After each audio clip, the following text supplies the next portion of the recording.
My name is Steph Wentworth, and let me tell you, there is quite a lot to break down ahead of this year's race. And joining me to do so, we have Gary Watkins from Autosport and three-time winner of this race and world endurance champion, Allan McNish. Gentlemen, how are we doing today? Yeah, not too bad. I'm down here in Le Mans already. I came at the weekend, first for a day of scrutineering and then into Sunday's all-important Le Mans test day, the sort of... the first track action we get on the big 8.5 mile Circuit De La Sarthe. Yeah, nice to see everybody. And Gary, I'll be joining you on Wednesday. Haven't been there for the test day, but watched a little bit of it online. And looking forward to actually this year. I think last year was a fantastic 100th anniversary, but this one's got a little bit of an edge that it could throw up something a bit different. Oh, absolutely. And I'll see you both there on Wednesday. But before we get into all of the action, Gary, I think we should talk about the test sessions as we've just brought them up. There was a lot going on, Porsche leading the way so far.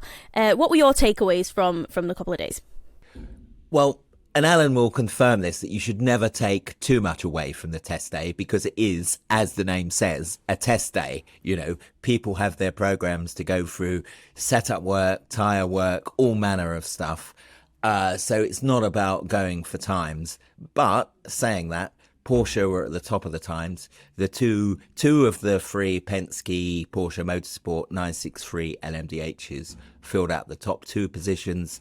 The third car was fourth, so they were bang on the money. And I think for me, it sort of confirmed what we all were saying beforehand, that Porsche is going into this race with a big chance of taking its 20th victory, its 20th overall victory at Le Mans. You know, I think, does it confirm them as favourites? I perhaps wouldn't go that far, but they're right in the mix, you know, with probably...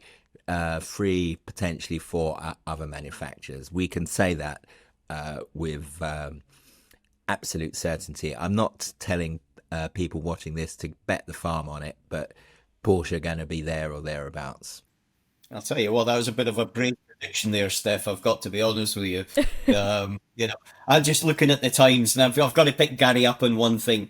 When he said that it's only a test day, it means so much to be quickest. From a driver's point of view, if you can come out of there having actually got the fastest time, it means something about it. It means you're in the game. And exactly what Gary said, though, it gives everybody else in the team the motivation they are in the game. So I think it is actually quite important, that result, because if you're sitting down there, you know, in 10th or 12th and you're 2 seconds off the pace, then you're talking it up, but the reality is you don't know because you haven't done it. If you're up at the front and you're able to do it, then you've got the comfort to know the car's there. It's just fine-tuning when it comes to Wednesday and Thursday qualifying sessions before you get to it.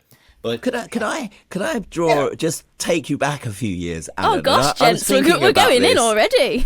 This isn't really going off on a tangent, but what I'm going to say, back in 2008, the year of your great victory with Tom Christensen and Dindo Capello triumphing over Peugeot. I've got the trophy here somewhere. Oh, right. There. You of course got, there was, you know, that day Peugeot were quicker than you in the Audi, but there was some rain and you got a sniff of what might come.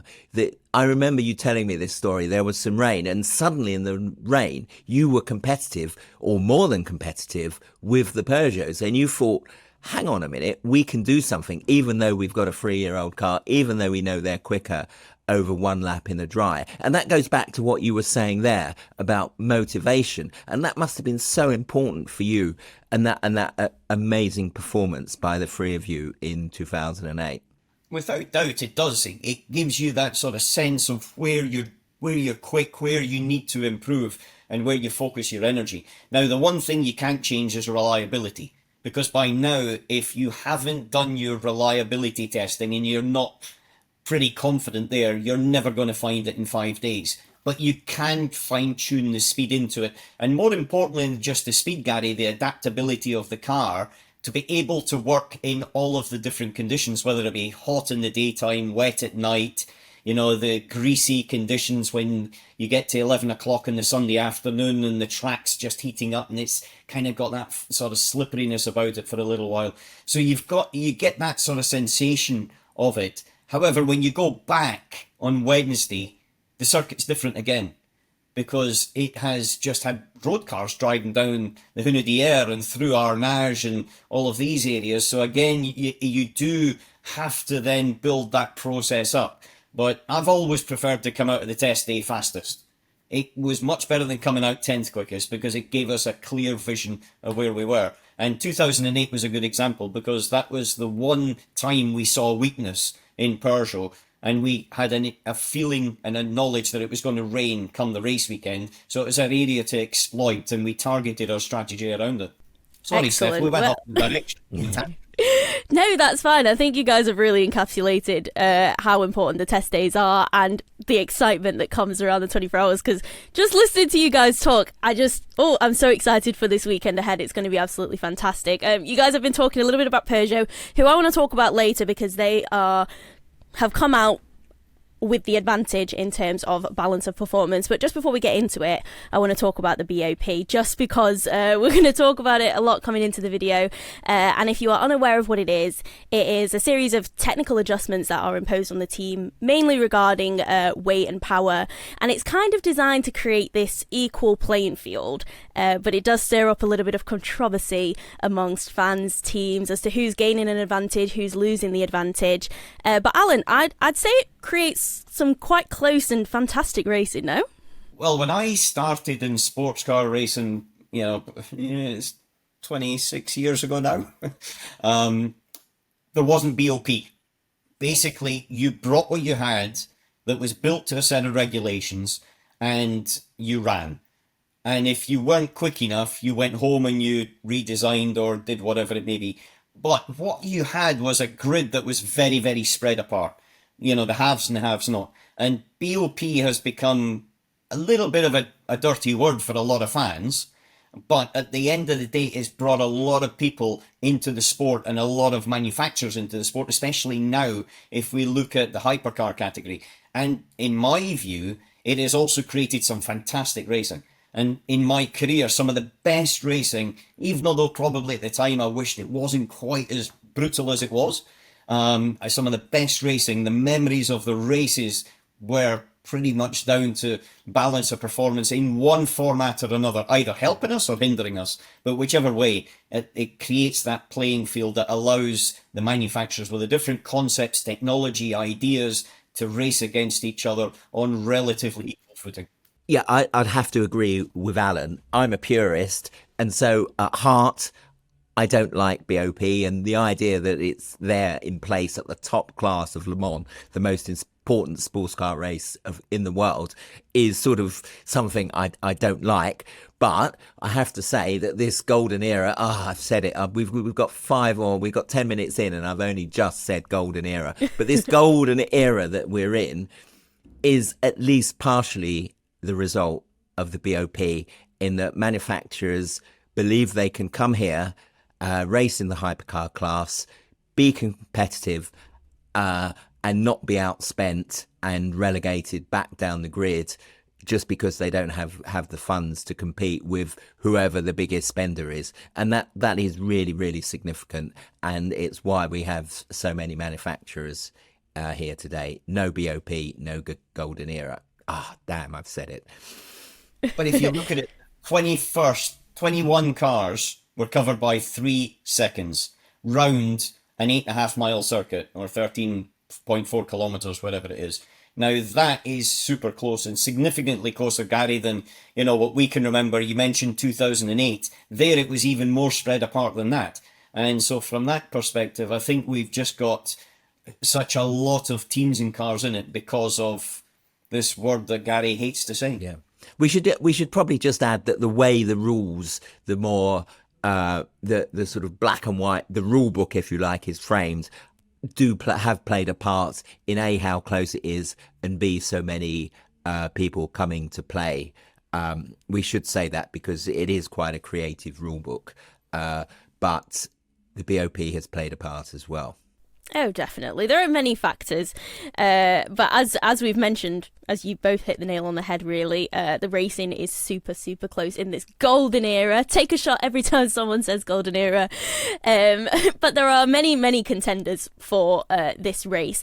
Obviously, we mentioned Porsche being right up there with the quick times off the bat in testing, but there are also other teams on other manufacturers. We've got Ferrari, who actually took the victory here at Le Mans last year. Last time out in the World Endurance Championship at Spa, they were actually denied the victory. They thought they should have won the race, but with the red flag, the race extension, and the race restart, they basically just didn't take the win. Where do you both think Ferrari are heading into this weekend? Are they potentially up there for the win? Absolutely.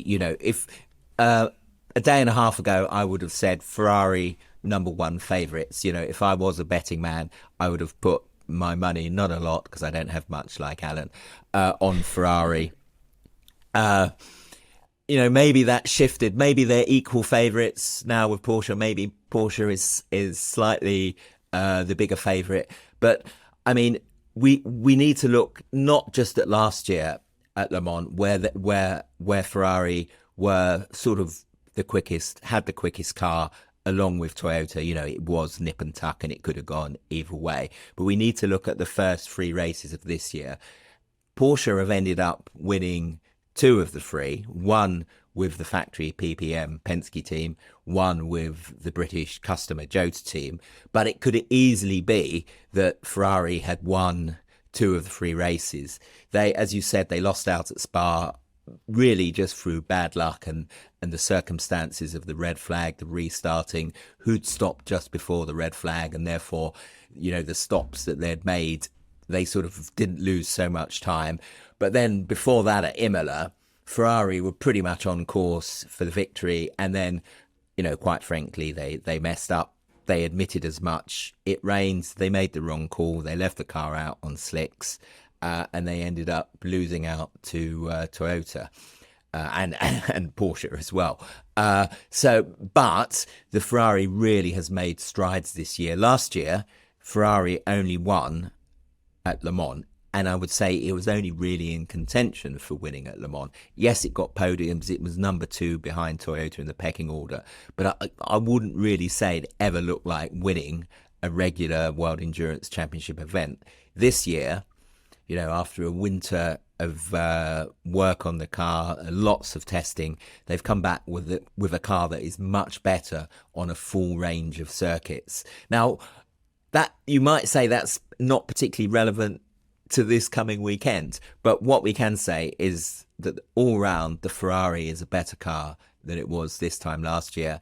And also, going back to what Allan said earlier about reliability, significantly, I think they're much more confident of the reliability of the 499P, which they weren't last year. They won Le Mans, but they went into the race not having completed a 24-hour test. So I think, there's every reason to believe that Ferrari are bang in there and going to be fighting for the victory. I think the one thing I would add, though, is if I look at the 3 cars and the difference in lap time between the 3 cars, it was basically 1 second. And so from that point of view, the car's got a drivability as well. And just one thing on what Gary said, they didn't win a race last year, but they were on pole.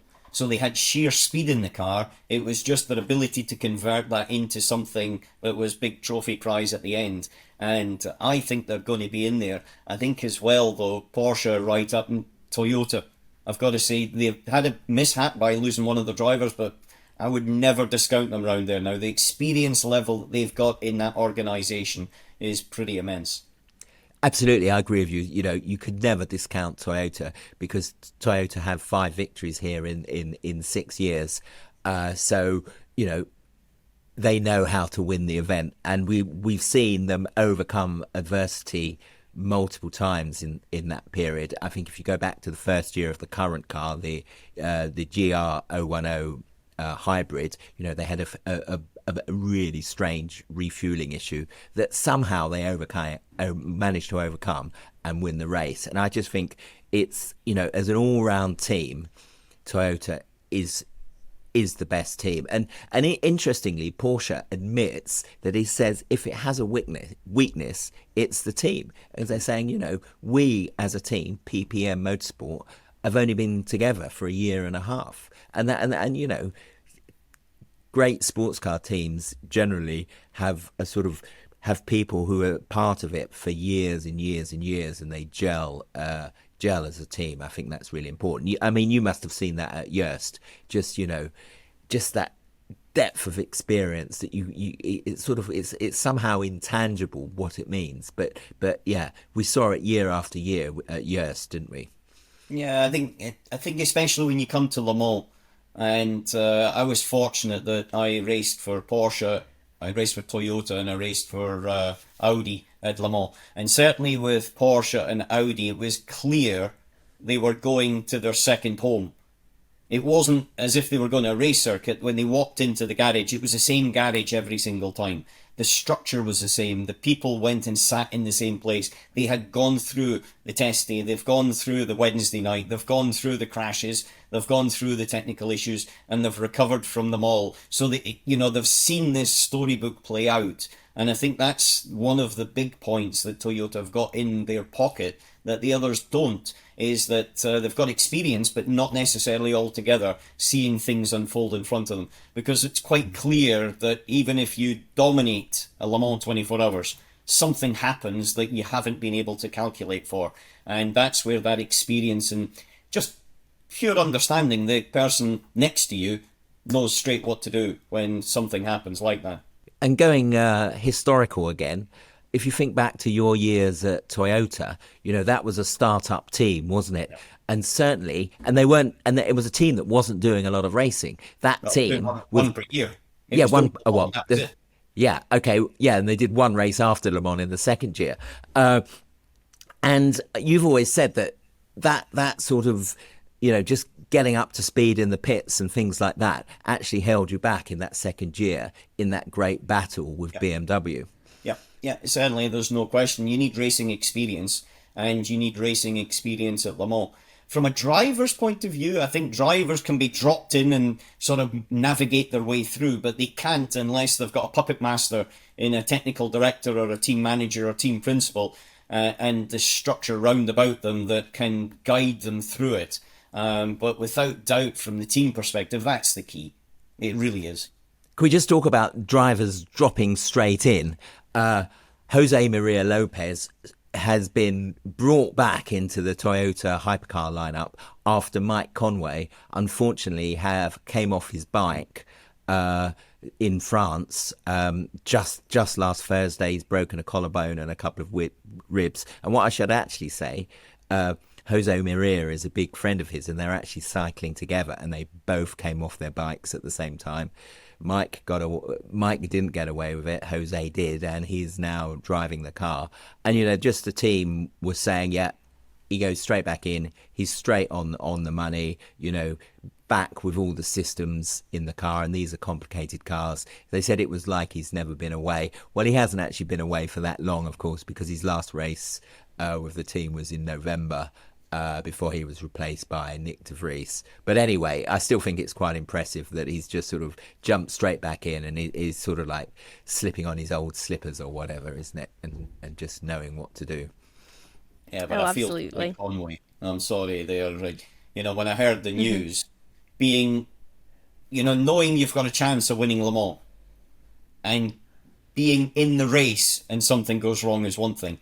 Not even being able to go to the race because of something as stupid as having a bicycle crash, which I've got to say there's been quite a few drivers that have hurt themselves. Anthony Davidson, ex-Toyota driver, being one of them, that couldn't race a few races because of a bicycle shunt. So, you know, that's just painfully difficult. And I'm quite sure that the remote control will be thrown out the window when the Le Mans 24 hours starts in his household. But, you know, we just hope that he recovers quickly and gets back into the cockpit soon, because even Jose Maria doesn't want to have his seat that particular way. Definitely. So we all here at Autosport send our well wishes to Mike Conway. Hopefully he will be well soon. Also, another driver out of injury is Dorian Peen, who will be replaced by Rahel Frey in the Iron Dames in the LMGT3 category. So we send our well wishes to her as well. But I think you two have done a great job at summarising what's going on with the, I'd say, the top three favourites here at Le Mans. But looking kind of a little bit further down in the hypercar order, there's like BMW, for example. They're behind their rivals in terms of development. Can they spring a surprise on the contenders here? Well, I would have said coming into this race that in my pecking order, BMW were number 5. And so we haven't mentioned number 4 yet, and that's Cadillac, who were a real contender last year. They finished 3rd and 4th. The 4th place car, which was the sort of American Ganassi car, that was super quick, but for a rather messy race, a couple of prangs, some a penalty, it would have been A, on the podium, but B, I believe it would have been in the mix with Ferrari and Toyota battling for the win. If you just look at its sheer pace, and Sebastian Bourdais, a local hero here, he was born adjacent to the circuit, he was absolutely outstanding. Now, they were number 4 for me, and they had a good performance at Spa, even though obviously it ended rather dramatically with Earl Bamber's sort of aerial shunt on the Kemmel Straight, but they were looking good. They didn't look good in the times in the test day. I think the best caddy was 16th, but they're saying, well, we were doing our thing, we're just getting on with it. Obviously that sort of goes against what Allan was saying, but I still expect caddy to be in the mix. But BMW had a very good day yesterday. They're in the top 6 in both sessions, and they're on an upward trajectory since the beginning of the season. This their maiden season with the M Hybrid V8 in WEC. Though of course the car did race for a season last year in IMSA. But yeah, I'm just seeing constant progress, and it's sort of BMW suddenly is looking like perhaps that manufacturer who is going to be putting the pressure on the big three. So maybe it's not Caddy, maybe it's BMW who are going to be sort of nipping at their heels. I kind of agree. WRT are running the BMW program, and WRT, as much as we're talking about BMW's return to the top category, they've been there in LMP2 in preparation for coming into hypercar. They've been there in GT. They've won pretty much in everything that they've got into. And Vincent Voss is a pretty wily, I was going to say old fox, but he'll get angry. But also he's younger than me, so I can't say old. Wiry young fox. And with less hair. Yeah, definitely. More stress, I think. Running a team is definitely more stress. But there, I think they'll be strong and competitive, and also they'll have the eyes on the end game. So they may not necessarily be quick straight out the box. They may not necessarily be the one chasing for the lead in hour 2, 3 and 4. But I think you will see one of the cars at the end of the race. Even as Steph said, they don't necessarily have the mileage that, say, for example, Porsche had, because they started their program basically a year later. Absolutely. So it will be, would you agree, Allan, that it's Caddy and BMW in 4th and 5th? I would, but I'm just looking at the times, and we've talked about Porsche and we've talked about the factory team, but you can't forget the customer teams. Well, I'm lumping them together because right. I'm saying 5 Porsches or 6 Porsches. I'm saying Porsche has got 6 bullets in its gun, and I think that's really significant in terms of us saying that it's going to be up there and in the mix. We've not only have we seen Jota winning a race at Spa, obviously with a heavy slice of good fortune, but we've seen it sort of, I wouldn't say consistently, but regularly in the mix. Remember Yifei Ye's amazing performance sort of in the damp here on Saturday evening last year. Then they were really strong on the way to second place at Qatar. Also looking at Bahrain last year in the final race, they were very strong there. So we are seeing Jota up there. So I'm pretty sure that Jota can be there as part of the fight, and Proton, who haven't had the same results as Jota with their customer 963, but who led the most laps at Spa? It was the Proton competition Porsche, and they were another team that got undone by the red flag and the stoppage, and they were potentially a contender for victory, or at the very least a podium. So they are all 6 cars, I would say, are genuine contenders. Yeah, well, that only leaves Peugeot and we haven't, and Alpine. Lamborghini, to talk about the French. Yeah, and also the Isotta, the Fraschini. So there's not really many cars. When you actually look at the depth in there, though, you've got a lot of cars with a lot of big players, and so it's not as if they've came here by half. They've came here, as Gary mentioned it. They've got 6 bullets in their gun for the Porsche sort of group, if you like. But everybody else is coming as well with their big guns in one format or another, and it's just super tight and super interesting. It makes me smile. I was quite excited by Alpine's improvement at Spa last month. Alpine, a newcomer, coming back to the top of the top division after really a year away. But you might actually say that they were only really sort of playing at it a couple of years ago when they had that 2-year program with an old LMP1 car. You could say, well, it really harks back to the 70s and their big push for Le Mans victory that yielded that victory in 78. They're a newcomer. They sort of got a good result first time out, really, on strategy at Qatar. Didn't look so good at Imola, but they made a massive step forward at Spa. And I was thinking, okay, what circuit on the wet calendar is closest to Le Mans? It's Spa. I was really thinking that they could maybe do something here. They didn't sort of trouble anyone near the top of the times at the test day, but again, it's a test. So I'm still thinking that Alpine could potentially be another of those sort of manufacturers keeping the big 3 honest. What about Peugeot? Well, what about Peugeot? Sort of, it didn't look so, they didn't really achieve so much yesterday in the test.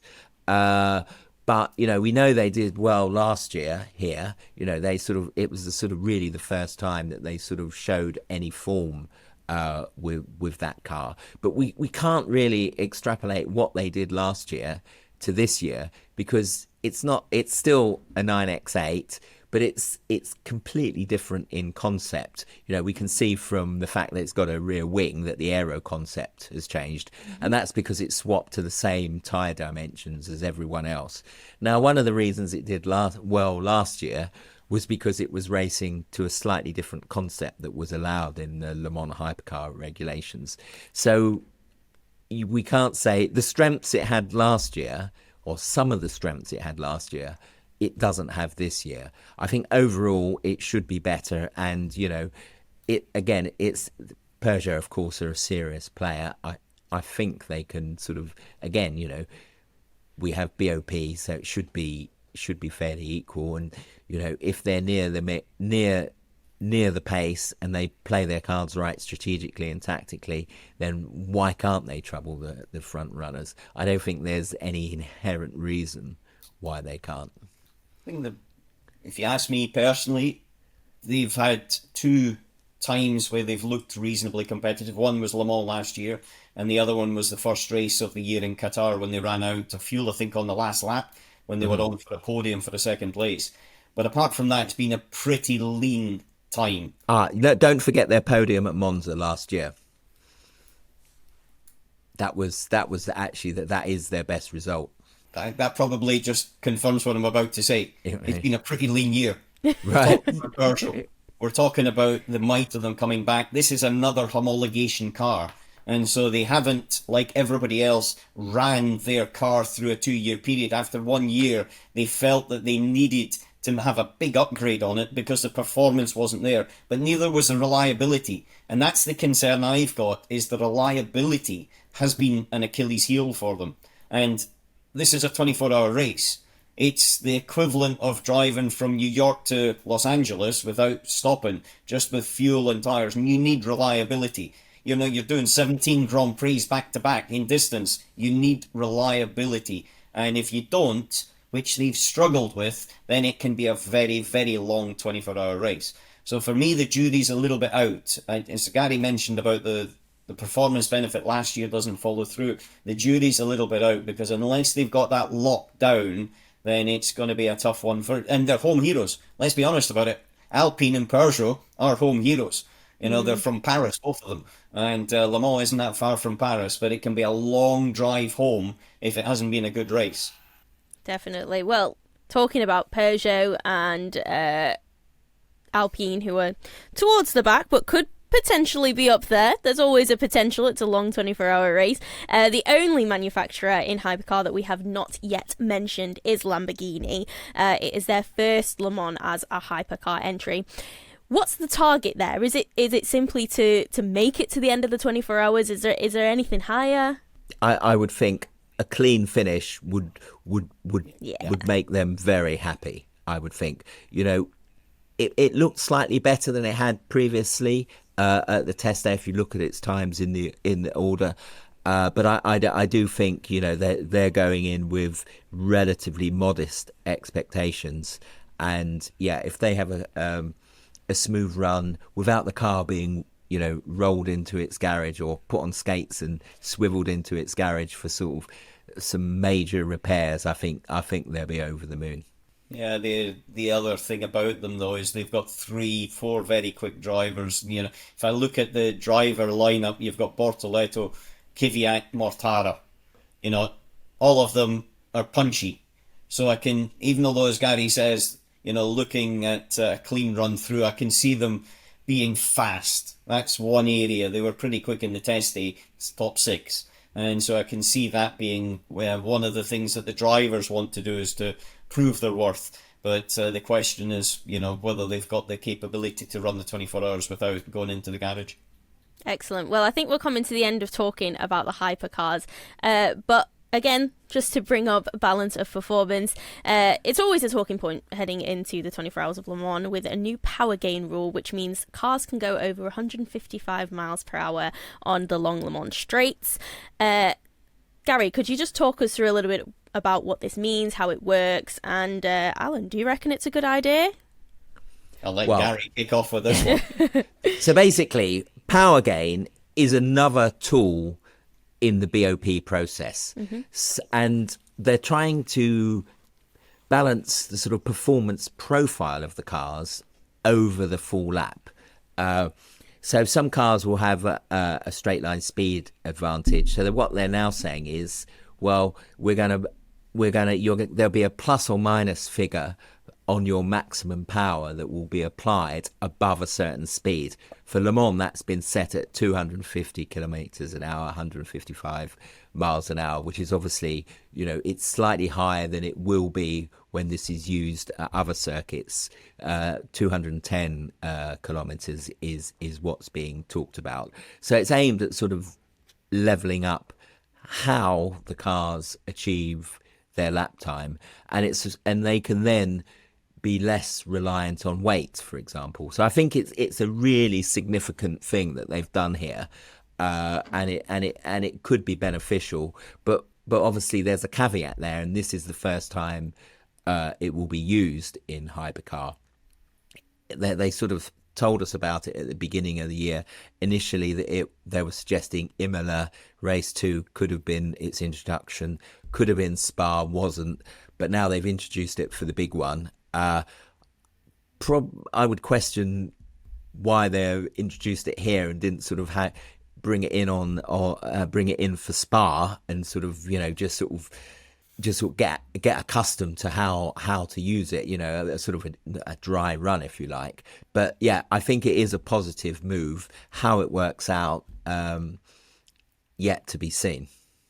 I think it also balances out the different hybrid systems, for example, in terms of where the power is produced and the acceleration. The speed differential is partly as well, because your average speed of Le Mans per lap is about 150 miles per hour in a quali lap, a quick one. And so therefore, if you think about coming out to Tertre Rouge, if you think about where you are coming down towards Indianapolis, then you're basically at that sort of speed, maybe about a quarter of the way down the straight. So therefore, it takes away the cornering requirement as well. So it's purely and simply on straight line when it is downforce and drag. And we have to remember that the governing body has had every single car in a wind tunnel, and they know the downforce and the drag of it. They've also had the power units as well, so they understand what, in theory, they're able to do independently as a chassis and also as an engine power unit. And so therefore it is, as Gary says, another little bit of massaging of it to try to maybe make the racing also a little bit safer.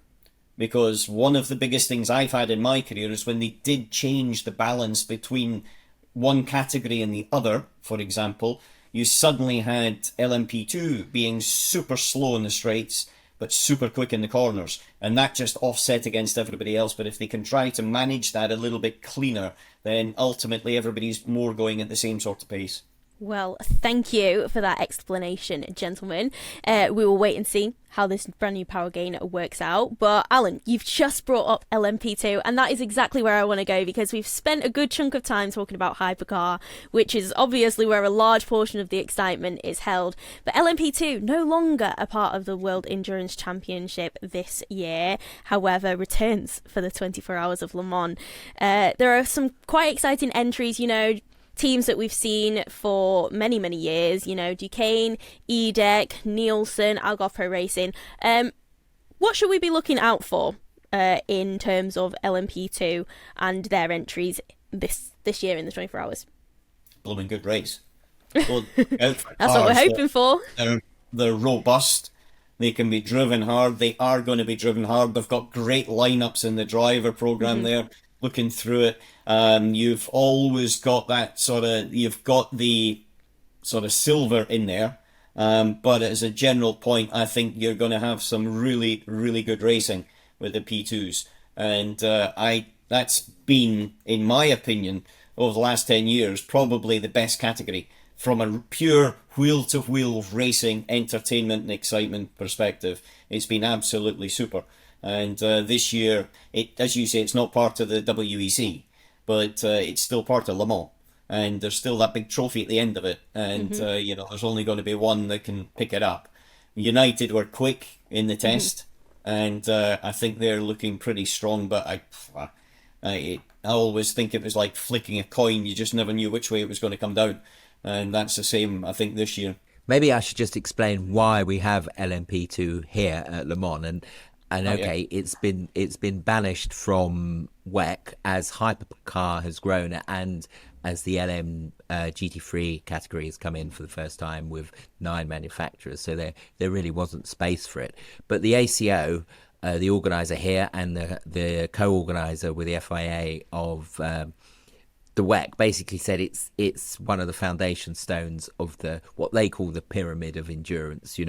As you know, Steph, from the ELMS, P2 is the top class there. Also in the Asian Le Mans series, it's also part of the IMSA Sports Car Championship in North America. So it's just a very important part of the sports car world. And let's not forget that drivers come through it, but also teams. Jota now racing in the top class, 10 podiums in LMP2. Here at Le Mans, so it's just a very big part of the scene. And so they said yes, P2 remains part of Le Mans, and they told us that a year ago that there would be a minimum of 15 cars reserved for them. They've actually given us 16, and what a grid of 16 cars. I think there's quite a few who we could say, well, they're in the mix to win this. You've mentioned most of the top teams there, and Alan mentioned United Autosports.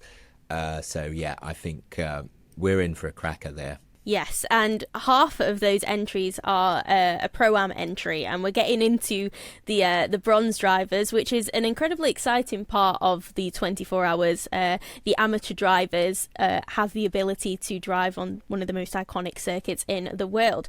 And so moving on to kind of LMGT3, where there is a bronze driver in every car, it's going to be quite exciting. It's a brand new category. Obviously, it is replacing LMGTE that we had last year. Who do you think are going to be the favourites in that category? Well, I'll jump in. So far, there's been a sort of a number of manufacturers who've been in the mix in WEC and a number of manufacturers who haven't been in the mix. Interestingly, yesterday it was Chevrolet with the two Corvettes run by the British TF Sport team who were quickest. But then we've had, pretty much we would say Porsche have been number one so far in WEC with the Manthey team. And then we've had Ferrari being very quick, but not necessarily getting the outright results. And then, of course, BMW, the M4 GT3s also run by WRT. That's the sort of customer program, not a full works program. So yeah. And then McLaren, who looked good in the test, looked good at Spa, were up there at the front. Yeah, I think we've got several manufacturers who are potentially going to be competing for the victory. And then there's probably some manufacturers who perhaps haven't shown form yet in WEC who are going to be up there. Yeah, 23 cars in LMGT3 as well. It's a big category. It's an interesting one. Go on, Alan. That's exactly what I was going to say. If you look at the actual number of cars in it, which relates to the LMP2 point that Gary was mentioning, it is a huge category now. And it's also, for the first time, got the likes of a McLaren in there. It's got the Ford Mustang. It's got the Lexus. It's got cars that haven't necessarily ventured or had the ability to race at Le Mans before. And I think that's a super, super move. And looking forward to this one. But frankly, I haven't got a clue who's going to take the trophy or who's the competitive people in it. No, I think, yeah, it's difficult to make a call, and I think we are going to see a few more manufacturers in the mix here, perhaps at different stages of the race, maybe not at the finish. For example, Lexus, run by the French Autosport promotion team, they haven't really been there or thereabouts at the first three WEC rounds, but actually their two cars were P1 and P2 after the morning session. So I think I'm hoping that we should have more cars in the frame, and of course again it's a BOP formula, and it's designed to be that way, that there should be many, if not all, the manufacturers fighting for victory. That's going to be a very exciting race. Okay, are there any drivers in particular that the both of you are looking out for or think are one to watch in the 24 hours? Is there anyone you think is going to particularly stand out? Valentino Rossi. Oh, everyone wants to see the doctor. Yeah, but I don't want to go to see him as a doctor because, to be honest, I certainly wouldn't trust him in that scenario. But it brings an element to Le Mans, and it's an example. You mentioned the Pro-Am earlier on, and that's been one of the bedrocks of the Le Mans 24 hours, is that we've had actors here, we've had motorbike riders, we've had so many, I would say, people that are not, it's not necessarily their day job. And Valentino takes it as seriously as if it was his day job. But I think it'll be really interesting how he gets on, how the fans react to him, which I'm sure is going to be, at a crescendo. But I think it's super that he feels that Le Mans is a challenge that he wants to have a go at. Absolutely, and he was here actually last year racing in the Road to Le Mans and won the second race there. So he's kind of made this graduation now. He's racing the full 24 hours, so it'll be really exciting to see how that ends up. Gary, one to watch for you. Do you know what I'm going to say is we really see something special when the conditions are not at their best, which can mean rain. That's when we see the standout performances from someone. Because, again, here I'm talking about BOP, the cars are so equal, but when it rains, all bets are off. And then we see some amazing performances like that little Scottish chap we're talking to back in 2008. All three of you were outstanding in the rain. And in the damp and in the slippery conditions. I'm not saying it's the rain sorts the men from the boys, but it does give the chance for someone to sort of truly shine. Now, in the general race trim, you're doing triple stints on the tyres, and you're trying to, you've got to see who's on the fresher tyres. You're thinking, he's going quick, but he's actually on the fresher tyres than the guy he's chasing. So it's sometimes quite difficult, especially for the casual observer, to work out who's doing what over the course of the race. But when it rains, sometimes you can see those standout performances, and I'll be looking forward to a little bit of rain and maybe someone turning the race, in their favour, because of some adverse conditions. That's something I'm always happy to see. Well, it's always the greatest racetracks in the world that are prone to weather changes, and Le Mans certainly is one of them. But what is the forecast, actually? Because I'm going to pack my bag later on. And I'm not sure whether to pack my shorts, my suntan lotion, my welly boots, or what it is. Because I usually Come on, Gary, give us a lowdown. Well, Alan, you should know that you need to bring all of those things at Le Mans. But I'm told that, it is likely to be, some changeable weather. And interestingly today, compared to yesterday, which was pretty hot and sunny, today it's quite overcast. And I actually brought my jacket from the car to the paddock. So, I'm not... So that's an interesting angle to it, because when it rains pretty heavily. And when it rains pretty heavily, you can get quite a lot of aquaplaning, especially on the straights, which sounds a bit odd, but it's had trucks driving up and down it since last year. And so therefore you get like little gullies that are sitting in where the trucks have been, or the cars have just been driving. And so you tend to take completely different lines in the wet. Less so than it was a while ago, but still you've got to be very, very careful, because like I said, your average speed is so high. If you aquaplane in the straight in Imola or Spa, you're doing 150 miles an hour. You aquaplane in the straight at Le Mans, you're doing 200 miles an hour. And that is a significantly more of an attention-grabbing aquaplane, I can tell you.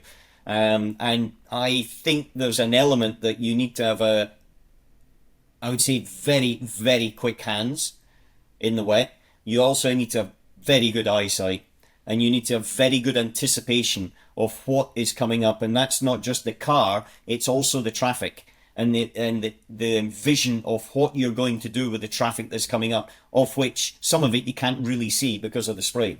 So I've got to be honest, I didn't necessarily like driving in the wet, and Gary mentioned 2008, and in fact 13 was another one where it was just inclement weather all the way through, and every corner was an adventure. But it is a place where if you are maybe not quite as competitive in the dry, you can make a difference. And that's where names have been made, but it's also where victories have been made as well. And so if it is going to be like that, I would say that the number of people that could be competitive maybe increases by one or two more. All right, then. I'd 100% agree. Well, the both of you, I want to know.